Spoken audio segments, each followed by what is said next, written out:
안녕하십니까. 신인근의 국방TV 데일리 디펜스입니다. 자, 오늘도 아주 중요한 이란 전쟁 그리고 군사안보 소식 살펴보도록 하겠는데요. 우리 대한민국에 이런 말이 있죠. 이재명은 합니다. 대한민국을 파괴시키고 자유민주주의를 파괴시키고 뭐 하는 이런 것에 대해서는 이재명은 진짜 한다라는 건데, 그래서 대한민국의 자유애국 시민들을 정말 걱정에 휩싸이게 하고 있는 상황인데, 전 세계 독재자들은 또 이런 소리에 겁을 먹습니다. 트럼프는 합니다. 진짜 합니다. 그래서 그동안 수십 년 동안 미국의 대통령들이 마음은 꿀뚝 같았지만 행동에 옮기지 못했던 베네수엘라 레짐 체인지, 이란 레짐 체인지, 쿠바 레짐 체인지, 이런 것들 바로 그냥 하고 있지 않습니까? 그런데 그 다음 악의 축들, 바로 중국, 러시아, 북한이죠. 이 독재자들이 벌벌 떨 수밖에 없는 소식이 나왔습니다. 엄청난 놈이 옵니다. 보도록 하겠습니다. 정보 브리핑 먼저 하겠습니다. 미국의 파이브 아이즈 동맹인 뉴질랜드 최대 도시 오클랜드에서 중국 공산당 찬양 집회가 열리고 열병식 모방 행사가 열려 파문이 일고 있습니다. 바로 중국인들이 하고 있는 건데요. 자, 여기 보시면 중국 깃발을 들고 이렇게 구스 스텝 밟으면서 또 뭐 중국 한자로 된 깃발 들고 흔들고 하고 있는 이 중국인들인데, 동영상 보시면요. 네. 남의 나라 최대 도시 오클랜드에서, 뉴질랜드에서 오클랜드가 제일 크죠. 거기서 지금 이런 짓을 하고 있는 중국인들이에요. 그래서 뉴질랜드 사람들은 이게 지금 도대체 무슨 짓이냐, 경찰 관서는 어떻게 이런 것들을 허용시켜줬냐 라고 항의를 하고 있는데, 국민들이 이렇게 항의를 하고 있어요. 그런데 지금 뉴질랜드 정부는 완전히 극좌 페미니스트 정부죠. 그래서 그런지 이런 것들을 허용해 준 건 아닌가 라는 생각이 들어요. 트럼프는 쿠바 앞에 항모를 세우면 항복할 것이다 발언 후에 니미츠 항공모함이 급속 북상하고 있습니다. 현재 우루과이를 통과하고 있다라는 건데요. 자, 여기 보시면 우루과이가 브라질과 아르헨티나 그 사이에 있는 곳에 우루과이 있죠. 여기에 우루과이의 대통령 오르시 대통령이 니미츠 항모로 가는 C2 수송기를 타기 위해서 기다리고 있는 장면이에요. 그래서 C2 수송기를 타고 항공모함에 착함해서 니미츠 항모를 견학하는 뭐 이런 프로그램을 가지는가 본데, 아무튼 이렇게 해서 급속 북상하고 있는 중이다라는 건데, 며칠 지나지 않으면 쿠바로 도착하겠네요. 그러면 쿠바 완전히 봉쇄하고 쿠바 레짐 체인지 작업을 이란과 동시에 들어가는 미국이 되겠다라는 겁니다. 미국의 포드 항모전단이 지중해 급속 서진을 하고 복귀를 가속화시키고 있습니다. 그래서 지금 이제 포드는 이란 공격 작전에서 이제 드디어 빠지는 겁니다. 그리고 복서 강습 상륙 전단은 아라비아해에 드디어 진입했습니다. 이번 주 중에 중부 사령부에 도착한다라는 건데요. 자, 포드 항모는 이탈리아 지나서 뭐 시칠리도 지나고 해서 지금 이제 지중해를 벗어나기 위해서 지중해 서쪽까지 갔어요. 그리고 부시 항모 지금 여기 다 왔죠. 그리고 트리폴리, 그리고 에브람 링컨 같이 있고요. 그리고 복서 강습 상륙 전단이 말라카이업 지난 주말 들어가기 전에 통과하고 있다 말씀을 드렸는데, 저희 예상처럼 이제 드디어 이번 주 초에 그리고 이번 주 중에 제가 여기 도착할 거다라고 했는데, 이제 이 스리랑카 있는 이 인도 끝자락을 돌아서서 아라비아해에 진입을 했다. 이제 다 돼 간다 라는 전력 배치 상황을 또 업데이트 해드립니다. 이란은 미국이 호르무즈 해협에 접근하면 무력 대응하겠다. 지금 미국이 어제부로 호르무즈 해협 안에 페르시아만 내에 갇혀 있는 정말 무고한 많은 나라의 상선들을 구출해 주겠다라고 했죠. 이건 인도주의적인 일이다 라고 했는데, 여기 접근하면 무력 대응하겠다라고 선언하고 있습니다. 그런데 또 한쪽에서는 호르무즈 해협 통행료 징수하면 연간 300억 달러 수입 얻는다라고 하면서 이 말도 안 되는 애드벌론 띄우면서 이란 국민들에게 우리가 좀 걷도록 우리 힘 모으자라고 하는 황당한 상황착오적인 소리를 하고 있는 이란입니다. 카탐 알 안비야 사령관, 이 카탐 알 안비야가 혁명수비대와 공화국군 합동지휘부죠. 그 사령관이 미군이 호르무즈 진입하면 공격으로 대응하겠다라고 주장하는 인터뷰 모습이고, 또 여기는 의회 상임위 위원이 호르무즈에서 연간 300억 달러 통행료 진수가 가능하다라고 하는 이런 인터뷰를 하면서 호르무즈를 통과하는 화물의 가치가 연간 1조 5천억 달러에 달하며 화물 가치의 2%를 통행료로 징수하면 연간 300억 달러를 벌어들일 수 있다고 말했다. 라는 황당한 소리를 하다가 아마 저 사람 저런 소리 한 대가로 나중에 폭격받아 어디 먼 곳으로 가지 않을까라는 생각이 드네요. 아라거치 이란 외교장관은 파키스탄의 이샤크다르 외무장관과 심야 전화 통화를 했습니다. 심야에 아주 늦은 밤에 이제 그만큼 급하다는 거죠. 그만큼 쫄린다는 거죠. 휴전 협상 재개 요청 등 현안을 논의했다고 하는데, 그러면 휴전 협상 재개를 요청하려면 그들이 주장하는 휴전 협상안, 그게 이제 14개 아니었죠. 그걸 뭐 좀 조정을 해야 되는데 조정은 전혀 하지 않고 휴전 협상 재개 요청 좀 중재 좀 빨리 좀 해달라 라고 했다고 하는데 뭐 될 리가 없죠.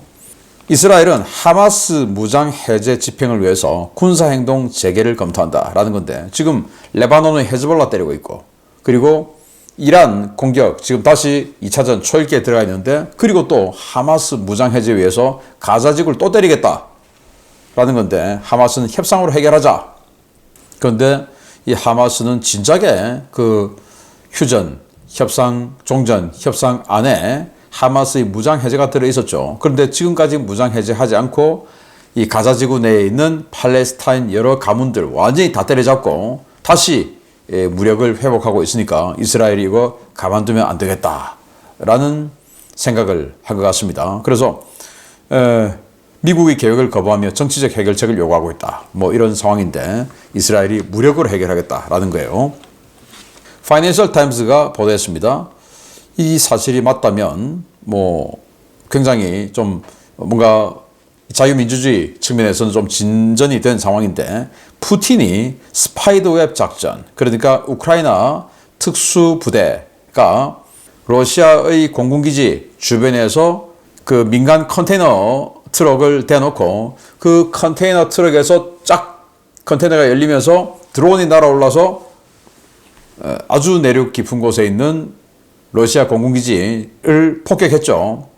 그래서 지나가는 컨테이너, 화물차 다 이제 겁나는 겁니다. 그 스파이더웹 작전, 그리고 마두로 체포 이후에 신변 위협에 대한 이 스트레스가 극심하다. 그래서 계속 거처를 옮기며 보안을 강화하고 있다. 왜? 마두로 체포되지 않기 위해서. 라는 보도를 파이낸셜 타임스가 했고, 그걸 이렇게 이스라엘의 I24 뉴스가 인용 보도했습니다.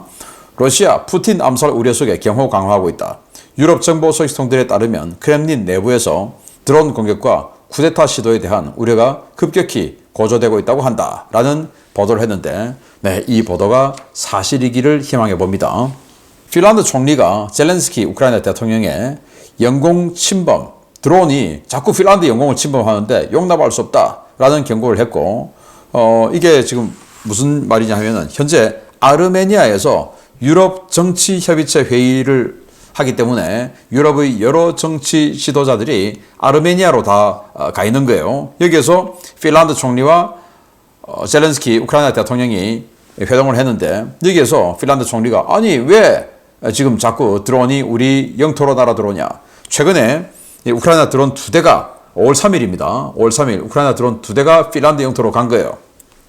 그래서 젤렌스키는 그거 러시아 재밍 때문이다. 러시아가 재밍해서 우리가 거기 보내려 한 거 아니다. 그러니까 핀란드로 날아간 것은 아마 상트페테르부르크 뭐 이런 곳을 공격하기 위해서 드론을 날려보냈는데, 러시아가 재밍, 스푸핑 하니까 그게 상트페테르부르크 바로 인근에 있는 핀란드로 들어간 것 같아요. 그래서 재밍 때문이다 라고 변명을 하면서, 자, 그런데 기왕에 말 나온 김에 우리 우크라이나 드론 좋으니까 니들 좀 사라 이렇게 이야기했다고 합니다. 자, 여기 오르포 총리와 젤렌스키 대통령은 핀란드 영공에 들어온 드론에 대해 논의했으며, 젤렌스키는 핀란드에 드론 거래를 제안했다. 라고 보도가 나왔네요. 그래서 오르포 총리가 좀 황당한 느낌이 아닐까라는 생각이 듭니다. 크렘린 불과 6km 거리까지 우크라이나의 장거리 자폭 드론이 침투해서 터졌습니다. 모스필 모프스카야라는 곳의 고급 아파트에 드론이 피격되어서 3개 호실이 박살났다고 하는데요. 자, 이겁니다. 이 아파트 이 부분에 장거리 자폭 드론이 들어와서 맞아서 터졌고 3개 호실이 박살이 났다라는 건데요. 여기가 위치가 어디냐? 여기가 크렘린 궁이에요. 여기서 6.4km 떨어진 이곳에 있어요. 그러니까 크렘린을 이제 때리려고 하면 얼마든지 때릴 수 있는 이런 상황에 봉착했다라는 거예요. 그래서 이제는 푸틴 그리고 러시아 최고 수뇌부가 안심할 수 없는 이런 모스크바 방공 상황이 됐다. 왜? 못 막았으니까 여기 와서 들이받고 터졌겠죠. 그래서 모스크바의 방공이 이렇게 취약해졌다라는 거고요. 우크라이나는 24시간 동안 148회의 교전을 했다고 밝혔고 러시아군 사상자는 1120명, 러시아포 113문을 격파했고 러시아 차량 268대를 파괴했다고 밝혔습니다. 자, 주요 소식 들어갑니다.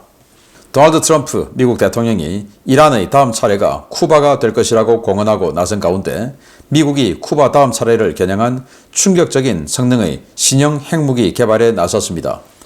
이 핵무기가 노리는 나라, 북한 아니면 중국일 가능성이 높은데 실전에 배치되면 엄청난 위력을 발휘할 것으로 보입니다. 미국이 현재 대량 생산 중인 B-61-12와 B-61-13의 후속 모델로 차세대 핵 벙커버스터, 약칭 NDS-A를 개발 중이며 내년 예산 안에 해당 무기 체계의 체계 개발을 위한 예산이 포함되어 있는 것으로 확인되었습니다. 미 에너지부는 27회계 연도 예산 안에 공중 수송 핵 억제 시스템, 약칭 NDS-A로 명명된 신형 심층 관통 핵폭탄 개발을 위해 9,974만 4천 달러를 포함시켰는데요. 이 예산은 25회계 연도에 투입된 3,900만 달러보다 대폭 증액된 것으로 노후화된 B-61-11 핵폭탄을 대체하기 위한 신형 핵폭탄 개발 예산입니다. 현재 미국은 3에서 5m 지면을 관통하고 들어가 폭발하는 10에서 340킬로톤 위력의 구형 B-61-11 핵폭탄 50발, 이보다 좀 더 깊은 지면을 관통할 수 있는 B-61-12와 B-61-13 500발 이상을 생산 중인데요. 이들 핵무기는 0.3에서 50킬로톤으로 위력이 축소돼 지하 깊숙한 곳의 전략시설을 파괴하기에는 위력이 부족하다는 지적이 있었습니다. 또한 이들 핵폭탄은 기본적으로 무동력 유도폭탄이기 때문에 투발거리가 매우 짧다는 문제가 있었는데요. 새로 개발되는 NDS-A는 이 문제를 해결하기 위해 추진기관을 달아 사거리를 수백 킬로미터까지 늘려 비스텔스 항공기로도 원거리 핵 벙커버스터 공격을 가할 수 있는 능력을 확보할 예정입니다. 신형 핵 벙커버스터는 B-61-12보다 훨씬 강력한 400킬로톤 이상의 폭발력을 가질 예정으로 알려졌는데요. 이러한 핵무기는 2000년대 초반 B-83-1 수소폭탄을 기반으로 개발되던 고위력 핵지중 관통폭탄, 약칭 RNEP의 개념을 이어받은 것으로 미 공군은 러시아와 중국, 북한 등 경쟁 국가들의 지하 핵시설을 효과적으로 파괴하기 위해 이 RNEP를 부활시켜야 한다고 오랫동안 각 행정부를 설득해온 바 있습니다. 기존 B-61 계열 폭탄과 거의 같은 체적과 무게를 가질 것으로 예상되는 NDS-A는 B-21 스텔스 폭격기는 물론 F-35A, F-35C의 내부 무장창에도 탑재할 수 있는데요. 이러한 스텔스 플랫폼을 이용해 원거리에서 발사되는 NDS-A는 기존 핵무기와는 비교할 수 없는 기습 공격 능력을 갖게 될 전망입니다. NDS-A는 기존 B-61-12보다 더 깊은 깊이를 관통해 들어가 400킬로톤에 달하는 핵폭발로 인공지진을 일으켜 견고한 지하 시설을 완전히 파괴하는 개념의 무기로 개발되고 있는데요. 이러한 위력의 핵무기는 북한은 물론 중국의 지하 핵시설도 효과적으로 파괴할 수 있을 것으로 기대됩니다. 미국 군사 전문지 워존은 해당 무기 체계가 심층 매설 고강도 표적 무력화 시스템, 약칭 HDBTDS 시제품 제작이라는 항목으로 이미 지난해부터 예산 배정이 시작된 사실을 확인했는데요. 이 핵무기가 실전에 배치되면 북한과 중국 지도부 밤잠은 못 잘 것 같습니다. 네, F-35가 2000파운드 폭탄을 떨어뜨리고 있는 사진이죠. 이게 2000파운드 그냥 일반 제담인지 핵무기인지는 터져봐야 아는 겁니다. 왜냐? 핵폭탄이 이 2000파운드 폭탄과 덩치가 똑같기 때문입니다. 그래서 F-35의 두 발 내부 무장창에 두 발 들어갑니다. 그 내부 무장창에 두 발 들어간 핵폭탄을 어마어마하게 강화시켜서 활공 능력을 부여해서 500km 이상 날아가게끔 만들고 그리고 400킬로톤 이상의 위력을 나타내게 해서 지하로 깊숙이 뚫고 들어가 지하 전체를 완전히 지진으로 무너뜨려버리는 이런 폭탄을 만들겠다라는 거죠.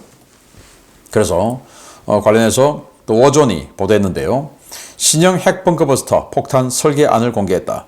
특수목적 심층 벙커버스터 B61-11 핵폭탄의 진짜 후계자에 대한 논의는 수십 년 동안 이어졌다라는 건데 냉전을 거치면서 최근까지 오랫동안 미국 전술 핵폭탄의 상징으로 군림해왔던 B61-11 핵폭탄이 드디어 이제 교체되고 있는 중이죠. 그래서 그 교체되는 그 후계자, 지금 B61-13까지 나왔는데 그거 아니다. 진짜 후계자가 있다 하고는 이렇게 워전이 보도했고 그 관련한 예산안을 이렇게 공개를 했습니다. 여기에 뭐 글자가 너무 작아서 하여튼 여기에 다 들어가 있습니다. 현재 미국의 최신 핵폭탄은 B61-13입니다. B61-12 관통 벙커버스터 핵폭탄. 이걸 조금 더 성능 개량한 게 13이에요. 13은 그러면 12와 뭐가 다르냐?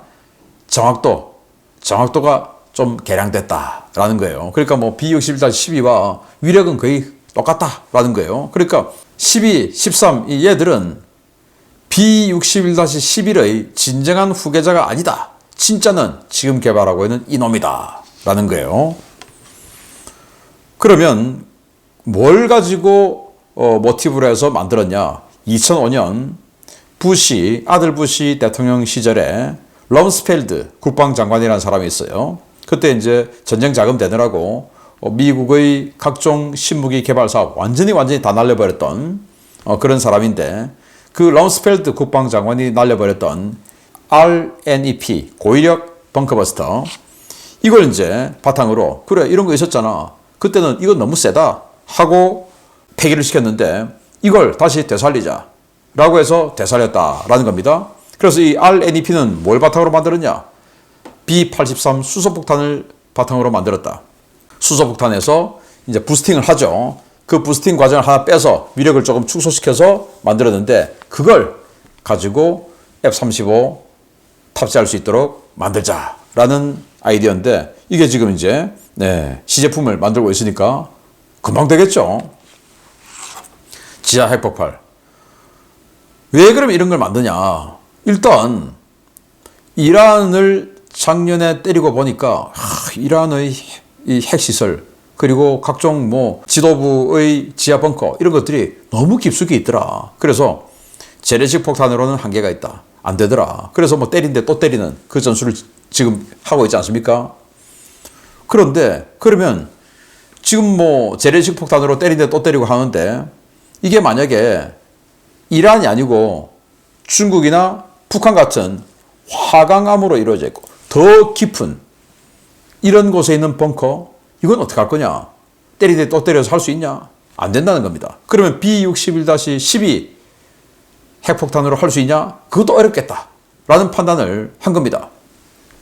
그래서 이걸 더 센 거 진짜로 그냥 떨어뜨려 버리면 정말로 내려앉아 버리는 지진으로 그냥 확 내려앉아 버리는 이런 걸 만들자. 이게 냉전시대 때 미국이 지하 핵실험을 하고 있는 모습이에요. 아우, 엄청나죠. 이렇게 그냥 만들어 버리겠다 라는 겁니다. 그래서 이 NDSA 아마도 B61-14라는 재식명을 갖게 될 가능성이 높다고 저는 보는데 그 핵폭탄 벙커버스터 장거리 활공, 벙커버스터, 핵폭탄을 투발하는 수단은 아마도 B-21 폭격기가 1번, 2번은 F-35가 되지 않을까라는 생각이 드는데, 그러면 이제 김정은이 내가 지하 150m 벙커에 숨으면 어떡할 건데? 우린 또 화강암이야. 이란하고 달라. 이렇게 하다가 이제 이 뉴스를 보고 김정은이가 술이 없으면 잠을 잘 수 없는 상황에 봉착하지 않을까라는 생각이 드네요. 자, 전 세계 독재자들, 이제 최악의 독재자 얼마 안 남았습니다. 트럼프 대통령 들어와서 계속 정리하고 있기 때문에 얼마 안 남았어요. 그 사람들 밤잠 못 자게 되었습니다. 정말 다행인 것은 우리나라는 미국과 동맹입니다.